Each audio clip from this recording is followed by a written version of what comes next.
Hello everybody and welcome back. In this video we are going to talk about Adobe because Adobe just reported earnings and the stock is flat. So what is happening with Adobe? In this video you will have my opinion on the company. I did some work, some research on the earnings report, so we'll go through this one. I did some work with some charts and I did some work with my own Google Sheet. So we will play around with some numbers so you really understand what is happening with Adobe. Is this a good buy right now? Was the report good or not good? And we'll also go through some Twitter posts that are very interesting. The report was fine, but the stock is flat. So do you have a problem with Adobe right now? This is what we are going to talk about. In case this is your first video from this channel, welcome. Welcome to this quality investing YouTube channel. My name is Christophe Noor. I'm French. I've been investing in the stock market for almost a decade now and I have achieved a performance of 25% per year. And my whole philosophy is very simple. I have a concentrated portfolio in quality stocks, quality businesses, and it turns out that so far it is working. So I plan to continue, and Adobe is a quality business. It's a quality stock and the stock has been going down and down and down. On a year-to-date performance, we are down 22%, okay? So the stock is getting killed right now and it is getting interesting.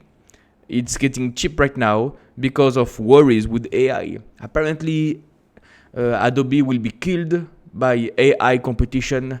Now that people can have access to AI and be more efficient, maybe people will use less and less Adobe. So let's see if we see this in the numbers. And let me start by the report so it's getting clear. And after this, we'll go to the Twitter and then the Google Sheets. Anyway, I have highlighted some notes from the earnings report. Green means good. Red means not good. Okay, so let's go line by line and see what we have. I see, I hope that's clear enough, zoomed in enough so you see well. Okay. Fourth quarter 2025, you have a record operating cash flow. First of all, the business is executing on its strategy of being efficient without much costs. They are at record high cash flows and they are growing 10% their revenue. Adobe's record full year 2025 results reflect our growing importance in the global AI ecosystem and the rapid adoption of our AI-driven tools. What is the main worry for Adobe right now? That's AI, right? And something that is pretty important when you look at earnings reports like this is what are the first words that the management says? And as you can see here, they deliver growth and AI solutions. First sentence from the management team. So that's some qualitative analysis you can make for your stocks in your portfolio. What are the first sentences? What is the emphasis of management? You have another mention of AI solutions. They really want to double down on AI, which answers the question that they know what their problem is. They know what they have to do. Adobe knows they are in danger right now. They know they need to reinvest in AI, okay? Adobe achieved record revenue up 10% per year. No signs of disruption. And Adobe repurchased a lot of shares this quarter. Okay. The subscription revenue is up 12% year on year. I don't see any crime here. I don't see Adobe being dead here. And if you scroll down, what do you have next? Adobe generated record operating cash flows. Adobe repurchased 30 million shares. And the business looks fine. Let me show you this. From Stock Opine, from Twitter. Adobe continues to grow the remaining performance obligation at double digits, 13%. If demand was drying up, this chart would be flattening. It's not. And they are sharing a great chart about the RPOs. So the kind of, you can compare this to backlog, right? The kind of future demand you see for Adobe. It seems like demand is still here. And it seems like people are liking Adobe's services right now. more and more demand. The big worry people have with Adobe and AI disruption, well, it seems like it's not there, okay? Second point I want to talk about is about AI and disruption. In this video today, I will not talk about the earnings call. I've listened to the earnings call. Pretty good. They are doing a lot of work and doing many things at the same time when it comes to their acquisition or AI. And here is a great Twitter article from Monopoly Capital. So I want to share it with you. The Adobe bear cases were all proven false. Bear case number 1, AI will kill the low-end consumer funnel with Canva and Figma. Well, the data is not so threatening for Adobe. For their freemium monthly active users with Firefly, for example, or Premiere Mobile, we have more users. So Adobe is getting more traction. 70 million people are using the freemium services, plus 30% year on year. You have mobile ending ARR growing 30%. Seems like this is fine. Adobe Express alone added 25,000 new businesses in Q4 and saw a growth rate of 70% in student access. Funny anecdote here. I have been to a business school. That's a very good business school in France. And I applied for Photoshop, Illustrator, these kind of things. So I know firsthand how the Adobe scholarship program works. I know very well how schools are implementing Adobe and teaching students how Adobe works. I know very well that if you want to learn editing, if you want some Photoshop skills or illustration, magazines skills, you have no other choice but to use Adobe. Most schools have a partnership. Most schools are using one single language with Adobe. We did not learn how to use Canvas. We did not learn how to use Figma. We did not learn how to use Final Cut Pro. We did not learn how to use anything else. We are using Photoshop. We had free access to learn the tools. We learned how to use like Excel on a deep level, by the way, and also Photoshop and all the Photoshop license. Because now that you are in this ecosystem, you can only use Photoshop. So Adobe is maybe one of the few companies that is doing this partnership with schools, and it is working, and you have the only language you need for future Photoshop users. And it seems like this trend is continuing. More students are learning how to use Adobe. There is no sign of disruption. For example, a sign of disruption would be if schools were no longer using Adobe, but using, Canvas. I don't see this actually. I see 0 schools doing this, doing a partnership with Canvas because it's cheaper or more efficient for some reason. No, schools are still using Adobe. And the same example can be applied for many other industries in the world, for the professional side in particular. By the way, if you want to become a better investor and improve your performance, I have a coaching program. It gives you the exact method I've used to generate 25% per year for almost a decade. More on that at the end of the video. Here is the bear case number 2. AI efficiency will cause seat compression in enterprise, which means if Adobe becomes so efficient with AI, instead of having, 8 licenses, you will only need 2 licenses. You can only hire 2 guys and they will do the same amount of work that we had in the past for 8 guys. Well, it seems like it is not exactly the case because you had a record bookings for deals more than $1 million in Q4. Customers with $10 million ARR grew 20%. And the RPO, remaining performance obligation, grew 13%. So it seems like people are still using Adobe. You have more traction, you have more customers, and you have the Jevon paradox, which means if Adobe is getting more efficient, yes, you will have fewer seats. You go from 8 to 2, but you will have small companies with small teams that will start using Adobe. The same thing was true for AI and DeepSeek, the DeepSeek moment we had in January. Yes, Chinese guys can have the equivalent of ChatGPT at a lower cost. It doesn't mean it's bad for ChatGPT and the world of AI. It means people are becoming more efficient. So the use of AI is becoming larger. The same thing is true for Adobe. I'm not an expert when it comes to this paradox, but so far I'm seeing the same things for DeepSeek and AI in January, and now for Adobe. Exactly the same thing.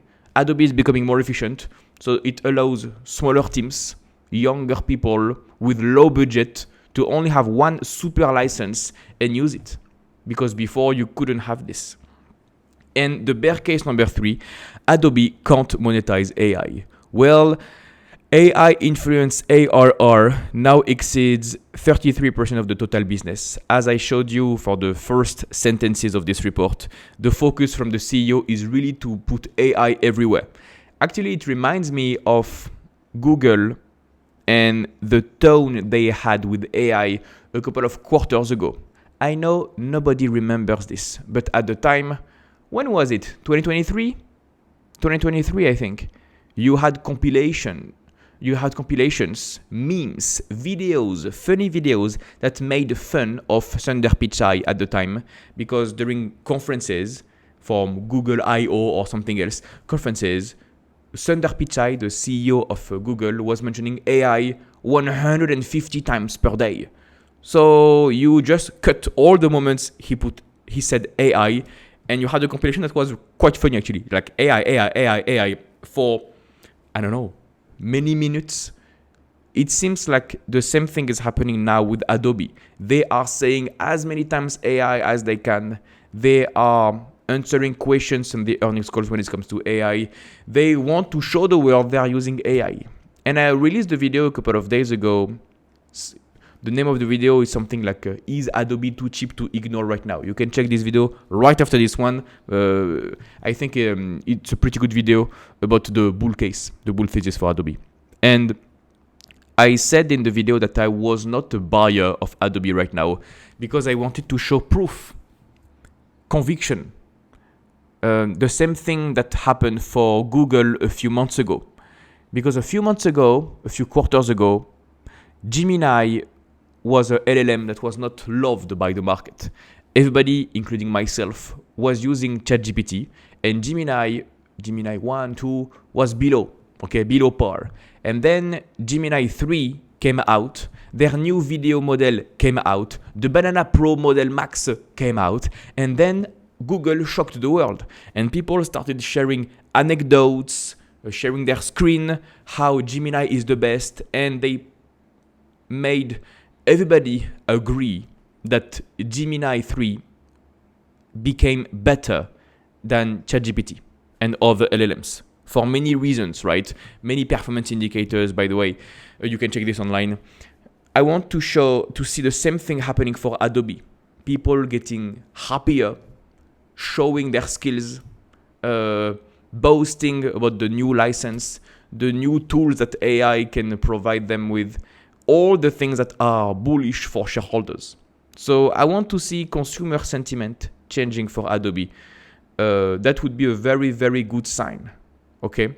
And it seems like Adobe is working very hard to do this, to implement AI everywhere. So far, it is working. Let me continue. Generative credit consumption spiked 3x, quarter over quarter. By the way, you have a great Twitter post from Aria. Adobe reported 200% growth, so it's a multiplication by 3, in quarter over quarter generative credit consumptions. Do you really think they're going to sit idle and let AI eat their business? Now, with Adobe, you can use credits, you can pay every time to use AI. And the more AI you use, the more credits you have to pay for. And it is working properly. And it seems like the credit strategy is working so far. So yeah, I mean, they're fighting a lot in this AI race, doing a lot of things at the same time to really show the world they are doing some work, which is pretty good. And the last thing, content automation ARR with Firefly services, Foundry, more than doubled year on year. Plenty of bearish arguments that were completely killed during this quarter. Yet the stock is flat. The stock was down 1 or 2% and then rebounded back. Anyway, the stock is flat. So speaking of Twitter threads, I loved this image because Adobe earnings per share is up 14%. They beat expectations. By the way, later in this video, we'll play around with some numbers so you can really understand what is happening. Next point, the sales, the revenue is up 10%, more than expected. The guidance beat expectations, and the stock price is flat. So it's a very good meme, and this is why I love living in this age of the internet, because people are funny. And yeah, wonderful. Let me continue with the report. Okay, so this was for the report. It was fine. All the implementations with AI. Now, here is the first bad thing I want to share publicly, is the change in segments. Okay, disclosure updates. Beginning in 2026, we will implement reporting and guidance changes. Our reporting and guidance will focus on customer group subscription revenue and total company ending ARR year-on-year growth, while also guiding on total Adobe revenue and EPS. We will continue to report subscription revenue for digital media and digital experience as supplemental disclosures. So the reporting segments will change. Is this good? Is this bad? I see this as bad, actually, and but it's not terrible. Actually, Meta Platforms did exactly the same thing a few years ago, and nobody remembers, obviously. And they changed the way to communicate with the audience, with their shareholders. The same thing is true for Netflix, 2022, I believe. They changed their reporting, and people freaked out, saying, if you change your reporting, if you change your segment, it means you have to hide something. Well, if you did not buy Netflix because of this, you would have missed out on a great double, triple.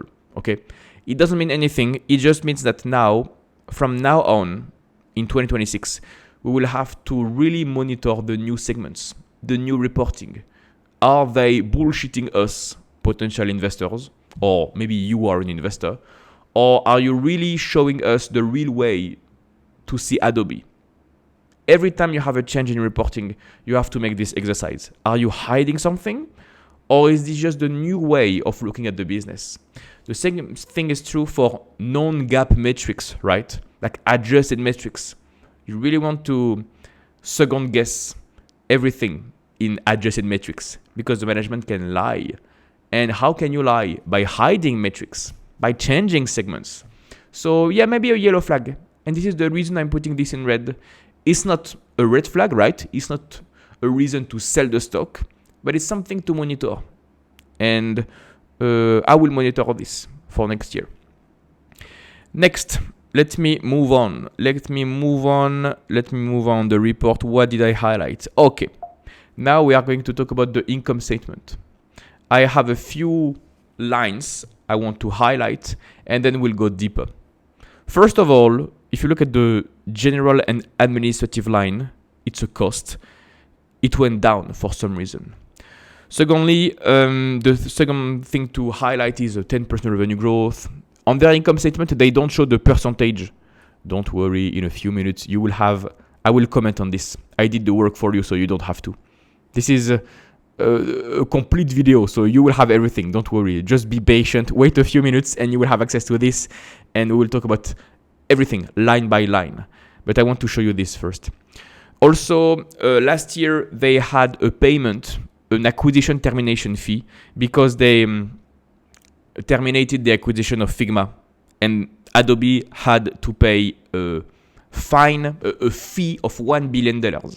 So maybe on a year-on-year adjustment, full year adjustment, you want to take into account this $1 billion. Okay. And then some buybacks here and there. Let me continue. Nothing big on the cash. On the cash from the balance sheet, you don't have anything to worry about. The company is filled with cash, and they're using their cash to repurchase their own shares. And they do have some debt. growing debt. Nothing really concerning. Maybe it would be smart for the company to use a little bit more debt. This is why I put this in red. Maybe if the management is so confident in their strategy and their sustainability, maybe it wouldn't be stupid to take on more debt to do leverage buybacks. For the moment, this is not the philosophy of the management team. I can understand this. But yeah, maybe something I would have liked to see. Some leverage buybacks because the stock is cheap. And for the cash flow statement, the company is still enjoying very nice stock options, stock-based compensation.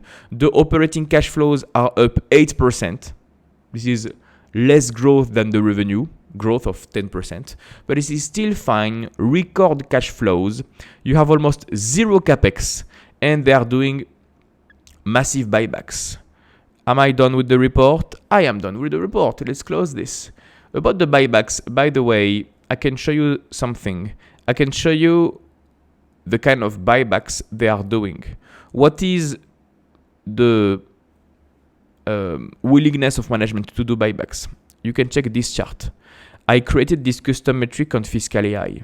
By the way, if you are not using Fiscal AI, please use it. You have a discount code in my description.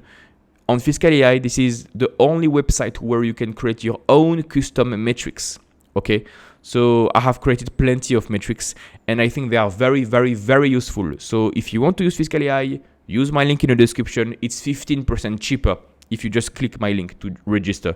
I'm using Fiscal AI on a daily basis. So I really, really, really recommend this website. If you look at this red line, you see the percentage of buyback to operating cash flows. In other words, how much of your operating cash flow are you using to repurchase your own shares?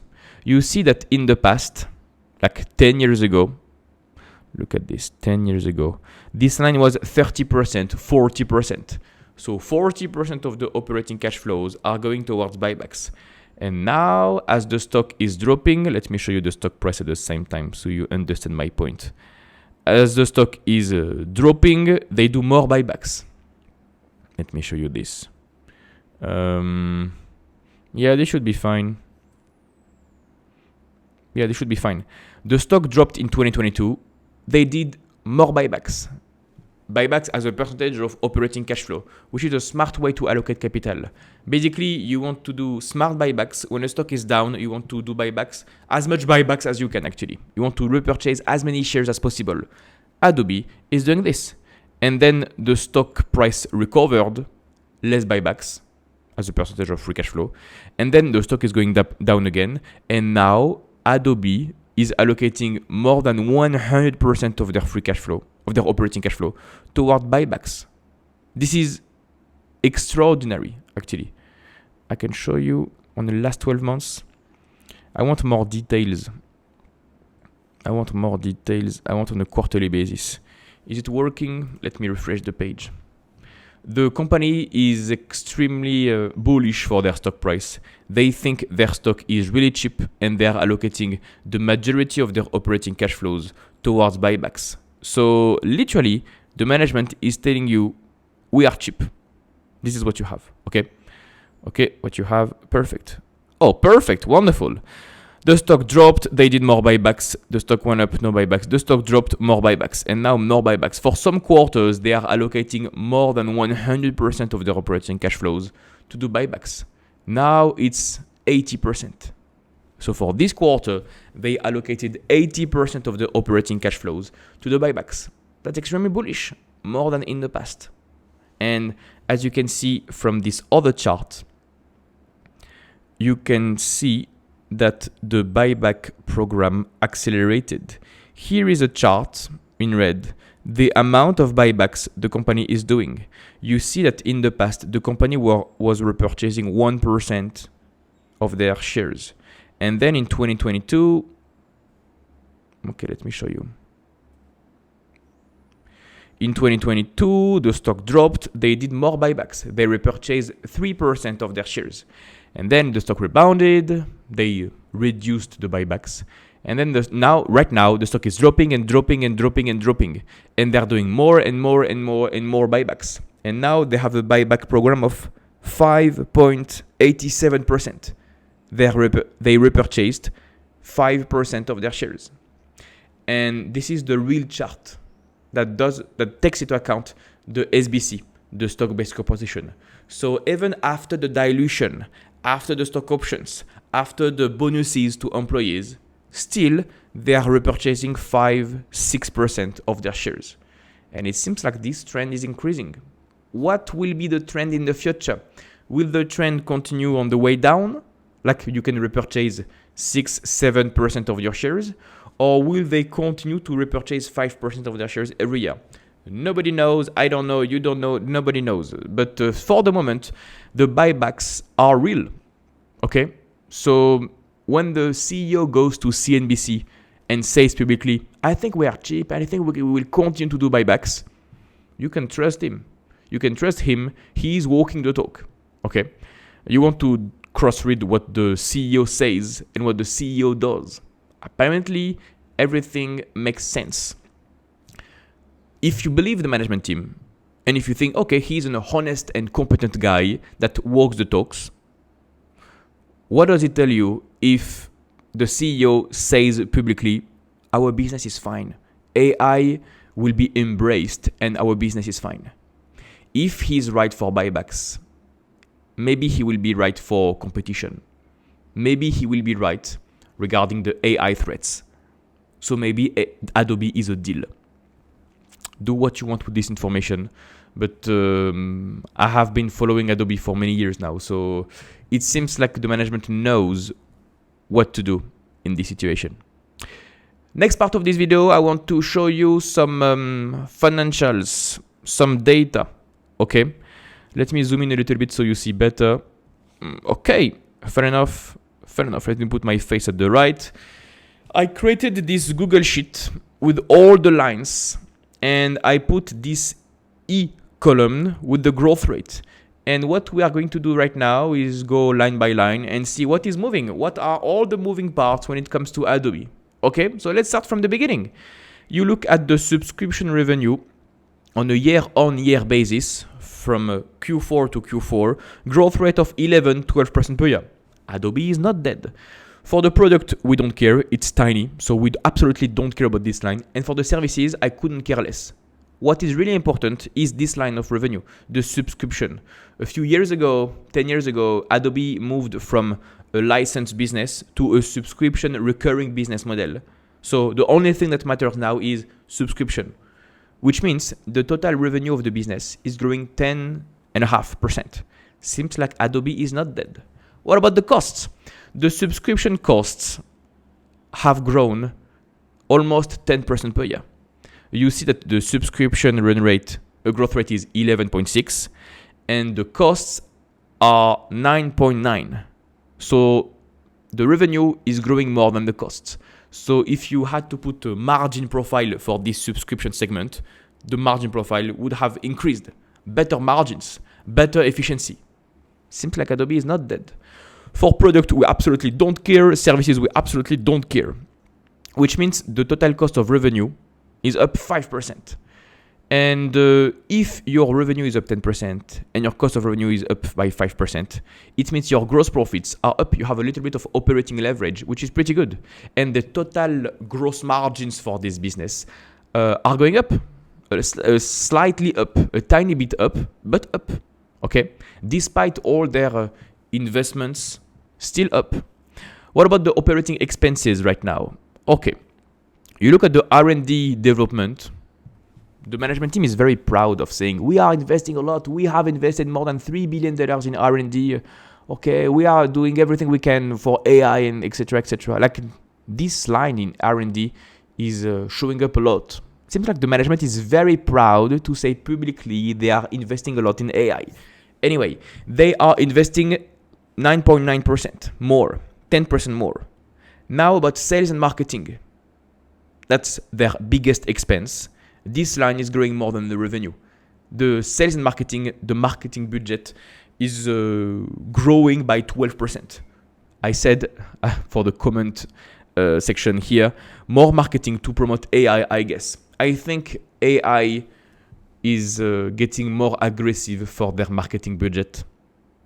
So it would make sense to grow your cost, your expenses for marketing a lot.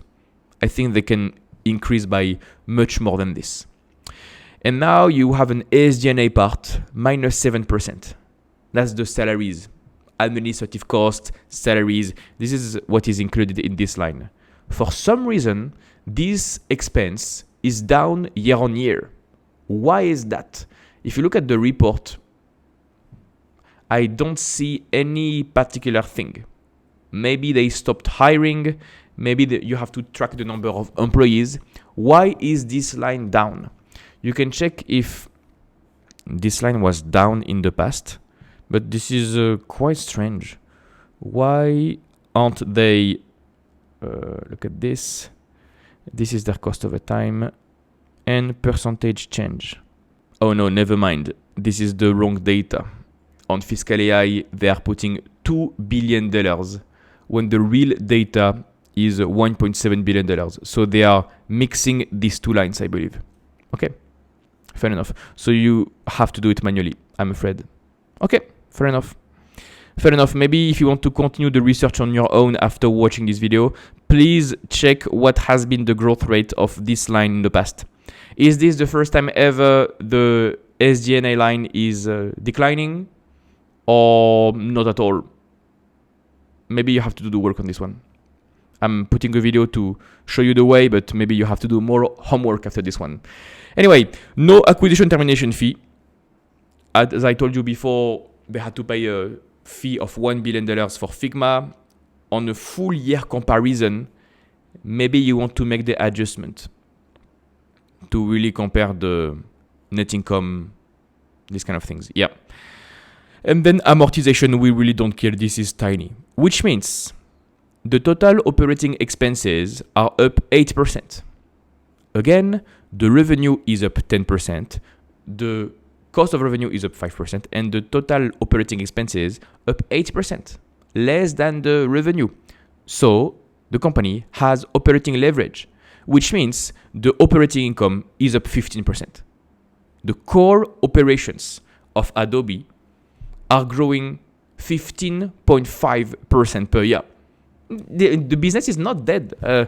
I don't know why people are not getting hyped up by this report, and I don't know why the stock is flat. It seems like I don't see any major negative thing on this report. From 10% revenue growth to 15% EBIT growth. This is excellent. Pure operational leverage while investing more in R&D and marketing. So obviously the margins are going up. If you look at the margin profile over time for Adobe, this is your gross profit margin in red. Let me show you in red. The gross margins up and to the right. Very high, right? We are almost at 90%. And here are the operating margins for this business. Very stable, up and to the right, 35%. Things are smooth for Adobe. And this is a business that is known for being very efficient and profitable. You see the change in strategy here. Everything went up from operating margins of 25% to 35%. So nothing to worry about the margin profile. Now about the non-operating expenses, we are talking about tiny numbers. They are changing the growth rate a little bit. As I said here, they can use more debt. As I said a few minutes ago, they don't have a lot of debt. If you look at the debt profile for this company, I'm on Guru Focus right now. You can check in green here, that's the cash. In red, that's the debt. The company doesn't have a debt problem at all. They can pay off their debt when they want. And maybe they can take on more debt to do more buybacks. So they have a tiny interest expense on their tiny debt. So maybe they can use more debt. I could understand if they didn't want to use more debt. That's okay. That's their philosophy. But if an activist comes, maybe this is what they will do. To force them to take on more debt to do more buybacks. Exactly like MSCI and Value Act in 2014-15. Unlikely. Very unlikely, I would say, but you never know what happens, right? Okay, anyway, if they don't want to take on more debt, so be it. If you make these small adjustments, you have an income, so profit before income taxes, of plus 13.7%.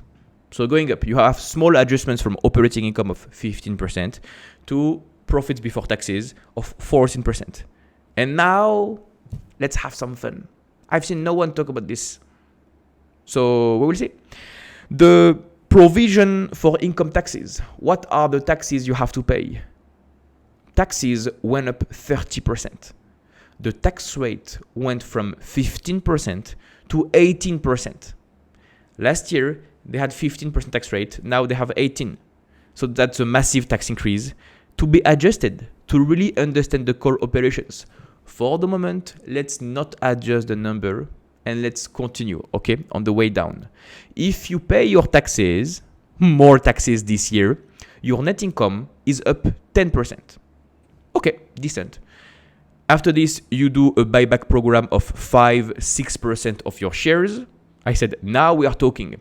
After SBC, they are buying back 5-6% of their shares. So you go from 10% growth rate of net income to 17% in earnings per share, which is really good. So overall, on a GAAP basis, without any adjustments, revenue is up 10%. Small increase in costs, but you have operational leverage. So the operating income is up 15%. You have some small adjustments, okay, taxes. So the net income is up 10%.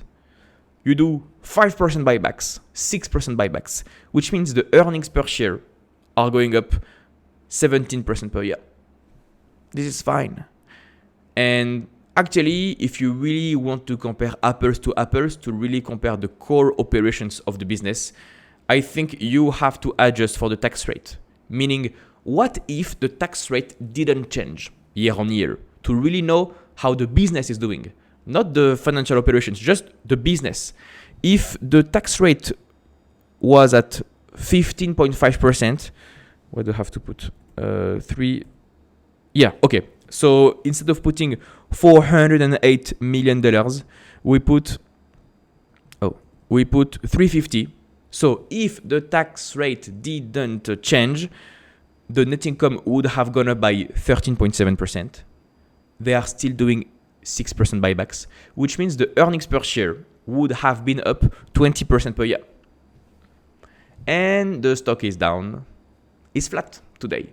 So really surprising, right? We are talking about a company that is growing their earnings per share. The earnings per share growth, I can show you on Fiscal AI. This has been the earnings per share growth over time. We are talking about something that grows earnings. What has been the average EPS growth for the past 10 years? The average has been 30% per year. The median, 24% per year. And now we are at 17% per year without the adjustments, okay? So just so you know, officially, the earnings per share are growing 17% per year. But if you adjust for the new tax rate, the earnings per share are growing by 21%. And now the stock is cheap. What is the valuation for Adobe? Even looking at the trailing valuation, it would be nice.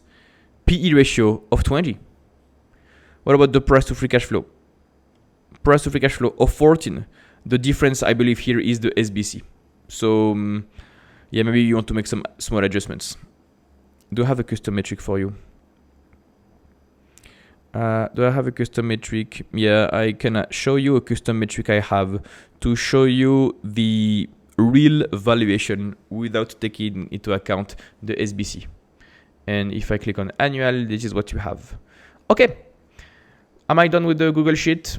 I'm done with Google Sheet. I showed you the whole analysis, how I am analyzing Adobe. So I think we're done with that.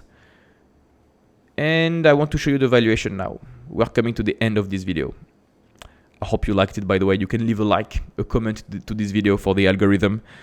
I created this custom metric called the EV to free cash flow excluding SBC, meaning the EV means enterprise value. That's the market cap, but you take into account the cash and the debt. I believe it's better. and the free cash flow excluding SBC, which means you reduce the free cash flow by the SBC. Because Adobe is a software business, they are aggressive for sales, they are aggressive for marketing, and they are issuing stock options to reward their own employees. They are diluting shareholders, gifting stocks to employees. That's dilution, and it is added back to free cash flow. I'm removing it again. So I believe now this red line is the real valuation multiple for Adobe. I believe it's a very good indicator of valuation. What has been this line in the past? You see that it has oscillated a lot. What has been the average, the median over time? The average and the median are at 43, 44. During COVID lows, it was at 40. In 2022, when the stock crashed, it was at 22. Then it rebounded to 50. And now it's at 18. So the lowest valuation metric we've had in 10 years, which is quite telling. So despite all the, even if you do all the adjustments necessary, Adobe is at the cheapest level we've seen in 10 years because people are worried too much. But it seems like Adobe is not dead. So really intriguing, really intriguing. Now you are watching this video. Maybe you want to buy Adobe right now and you are asking yourself, what is the good intrinsic value? What is a good target price for Adobe? Well, a good way to know this, if you want to know what kind of returns you can expect, is to go to Stock Unlock and use the DCF. I believe Stock Unlock has the best DCF tool. DCF means a discounted cash flow model, available on the internet. And I've been using Stock Unlock for years now. Also, I have an affiliate link for Stock Unlock. In case you want to use it, that's the best DCF. Just go to this one, the only one you need, the only DCF model you need. It will get like 10% cheaper if you go through my link. So please use my link. Okay. If you think the free cash flow of this business will continue to grow, let's say the same rate as the revenue, like 10% per year. If you think the business will continue to repurchase its own shares at, 3% per year. Now they are doing 5, but they can do 3. And if you think this is a quality business that deserves a PE ratio of 20, a price to free cash flow of 20, this is what you have. If these are your assumptions, the fair value is 50% up from there. And if you buy right now, you can expect a CAGR of 20% per year. Okay? Using normal estimates, right? I'm using reasonable estimates.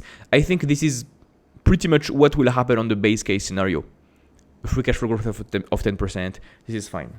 What if free cash flow continues to reaccelerate and the free cash flow is going up by 15% per year?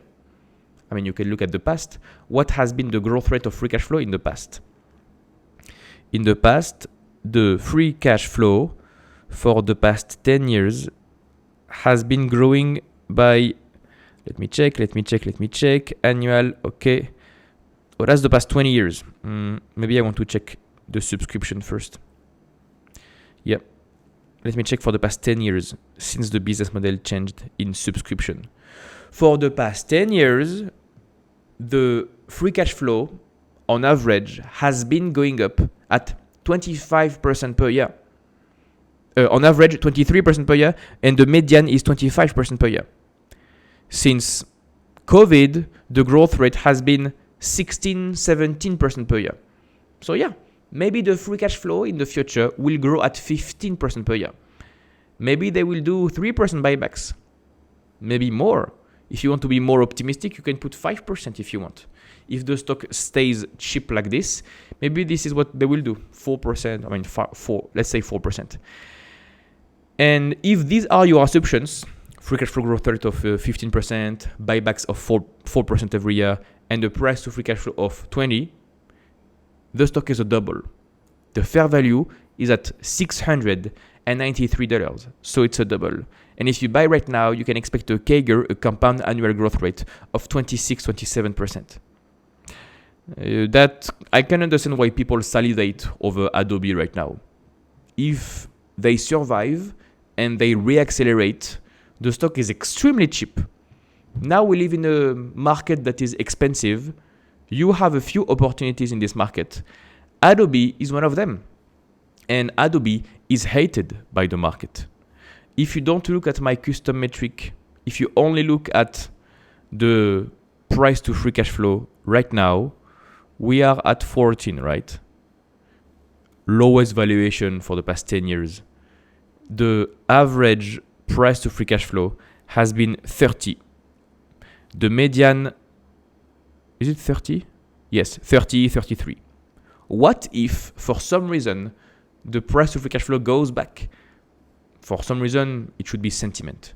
What if we have the same situation that we had a couple of months ago for Google?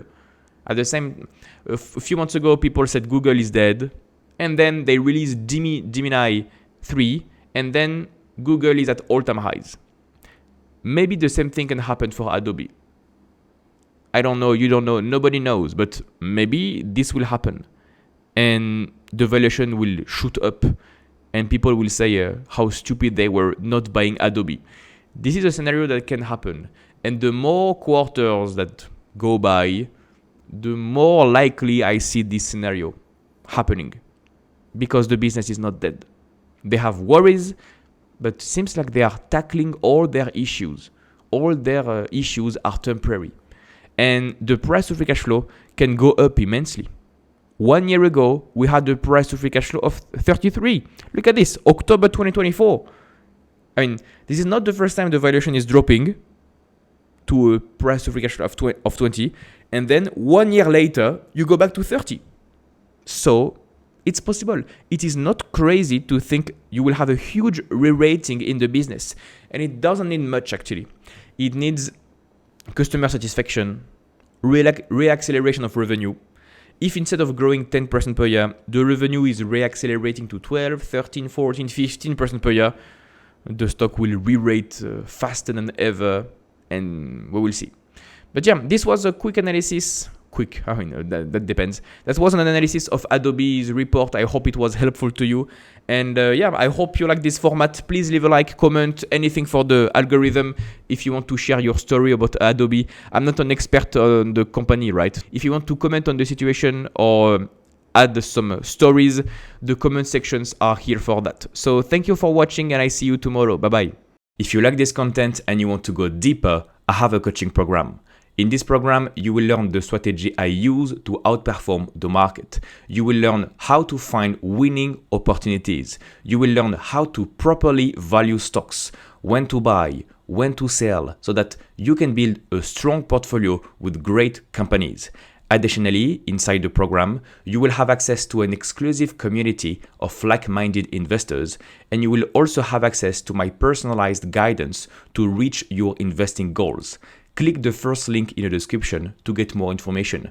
You will get a short video that explains how everything works, completely for free. No need for your email address, just click the first link in the description and I'll see you on the other side.